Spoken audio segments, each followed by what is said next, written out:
Selamat siang, perkenalkan kami dari kelompok 1B ingin mempresentasikan tugas kimia yaitu ikatan van der Waals. Saya Doha dan rekan saya Ibu dari Fikri Sibuan. Saya Prima Kris Abdullah Purba. Saya Fadil Sastio. dan ini Saya Rika Amelia. berikut presentasi dari kami.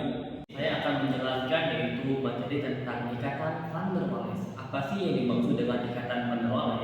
Yaitu gaya tarik menarik yang lemah terjadi antara atom atau molekul yang berbeda dengan ikatan kimia sesungguhnya seperti ikatan kovalen dan ikatan ionik.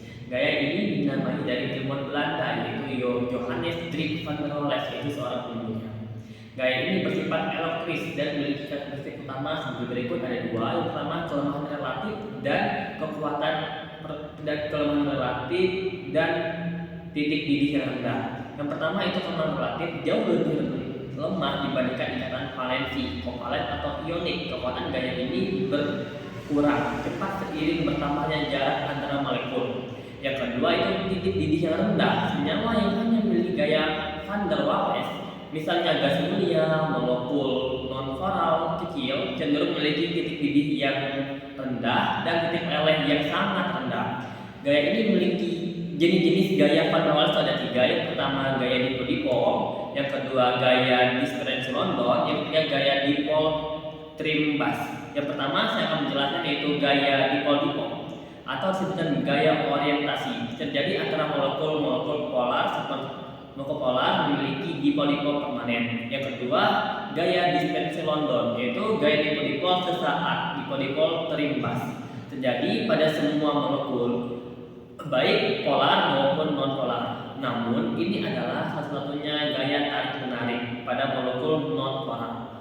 Gaya ini timbul akibat fluktuasi sementara dalam distribusi elektron yang menghasilkan dipol sesaat. Yang ketiga yaitu gaya dipol trimbas atau gaya imbas. Interaksi antara molekul polar memiliki dipol permanen dan molekul non-polar yang dipolnya terimbas oleh molekul polar tersebut. Energi potensial ikatan van der Waals. Ikatan van der Waals secara keseluruhan dalam konteks kimia fisika seringkali dimodelkan menggunakan energi potensial Lennard-Jones yang menggambarkan energi interaksi antara dua atom atau molekul netral sebagai fungsi dari jarak pisah R di antara mereka. Energi potensial Lennard-Jones mencakup energi tarik-menarik atau negatif yang dominan pada jarak agak jauh dan energi tolak-menolak atau positif yang dominan pada jarak sangat dekat. Baik, selanjutnya materi akan dijelaskan oleh teman saya Fadil. Dia akan menjelaskan yaitu tentang kesimpulan dari ikatan van der Waals. Baik, dari materi yang dijelaskan oleh teman saya tadi, saya akan menjelaskan kesimpulannya. Kata van der Waals merupakan sebuah kolektif untuk semua gaya interaksi antar molekul yang bersifat lemah dan tidak melibatkan pembentukan ikatan kimia primer seperti kovalen atau ionik. Kekuatan interaksi ini jauh lebih rendah dibandingkan ikatan primer, namun sangat krusial dalam menentukan sifat fisik zat seperti titik didih dan titik leleh. Gaya van der Waals terdiri dari tiga jenis utama yang keseluruhannya timbul dari adanya gaya elektronik elektrostatik antar dipol, baik yang permanen maupun yang sesaat. Jenis yang paling mendasar adalah gaya London, gaya dispersi yang pada semua molekul termasuk yang non-polar. Gaya ini berasal dari fluktuasi elektron yang menciptakan dipol sementara atau dipol sesaat, dan kekuatannya meningkat seiring bertambahnya massa molekul dan luas permukaan.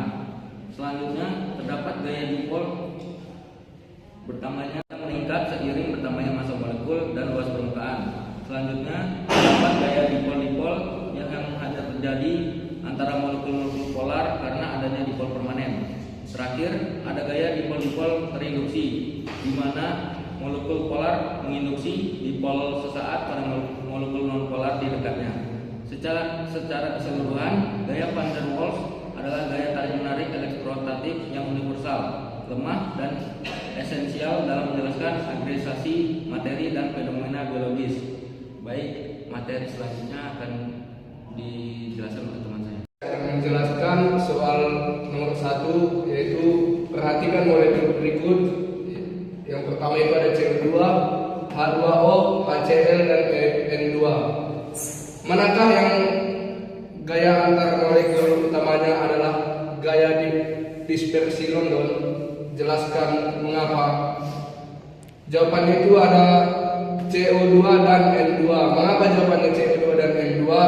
Ya karena gaya dispersi London adalah gaya van der Waals terlemah yang terjadi pada molekul nonpolar.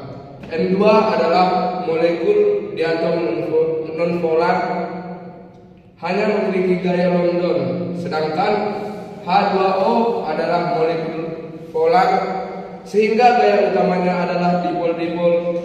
Bahkan H2O memiliki ikatan hidrogen. Penjelasan dari soal saya akan dilanjutkan dengan teman saya.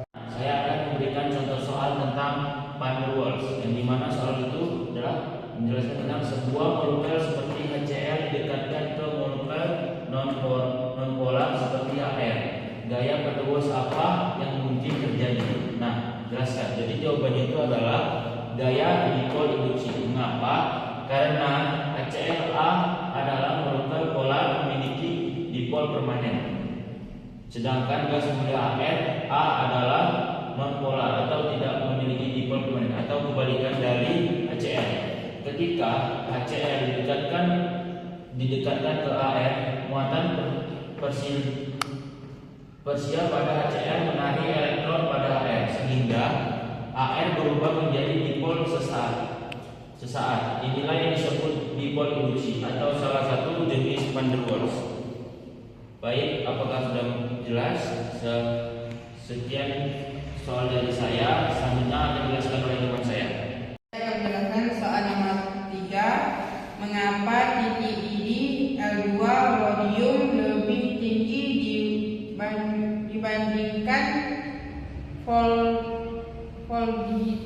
voltium, padahal keduanya sama-sama molekul nonpolar? Jelaskan berdasarkan gaya van der Waals. Saya ingin menjawab jawabannya karena L2 maupun gaya di proses London yang lebih kuat dibandingkan F2.